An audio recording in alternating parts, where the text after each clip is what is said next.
বিপ্লবের পর আমরা ডাকলাম আপনাকে, আর আপনি লন্ডন গিয়ে ক্ষমতা দিয়ে আসলেন। স্যার, খুশি হয়েছেন না? ১৪০০ তাজা প্রাণের রক্তর বিনিময়ে অর্জিত স্বাধীনতা এভাবে আজ শেষ হয়ে গেল।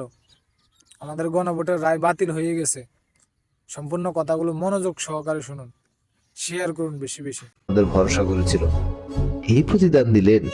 ছি ছি আপনাদের সবার প্রতি। বিপ্লবের পর আপনারা ডাকলেন ইউনূস স্যারকে, আর উনি লন্ডনে যান ক্ষমতা বিলাইতে। স্যার, আপনাকে বলতেছি, খুশি হয়েছেন? ১৪০০ তাজা প্রাণ, তাদের মধ্যে আপনাদের সন্তান ছিল না, কোনো নেতার ছেলে ছিল না। আপনাদের সন্তানেরা তো বিদেশে দামি কলেজে পড়ে, দামি গাড়িতে চড়ে।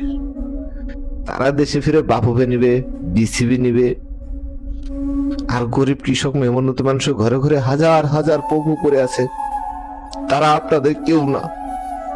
সামান্য চাওয়া ছিল আমাদের দেশে সুশাসন আসবে। কেউ আপনাদের কাছে অঢেল সম্পদ চাইতো না, আপনারাই দেশ চালাইতেন। আজকে আল্লাহর দরবারে অভিশাপ দিতে পারবো না, আল্লাহ আগেই বলে দিচ্ছেন। সূরা রাত আয়াত 11-তে বলছেন, আল্লাহ সেই জাতির ভাগ্য পরিবর্তন করে না যে জাতি নিজের ভাগ্য উন্নয়নের সচেষ্ট নয়। উনি এটাও বলছেন, অন্যায় যে করে আর অন্যায় যে সহে, দুজনেই সমান অপরাধী। তবে হ্যাঁ, আমার দেশে 18 কোটি মানুষের কাছে বিচার দিলাম, অন্যায় আমরা করছি, সমাধান আমরাই করব। ক্ষমা ভিক্ষা চাইতে আসবেন না, কেউ কেউ ক্ষমা ভিক্ষা চাইতে আসবেন না। ইনকিলাব জিন্দাবাদ।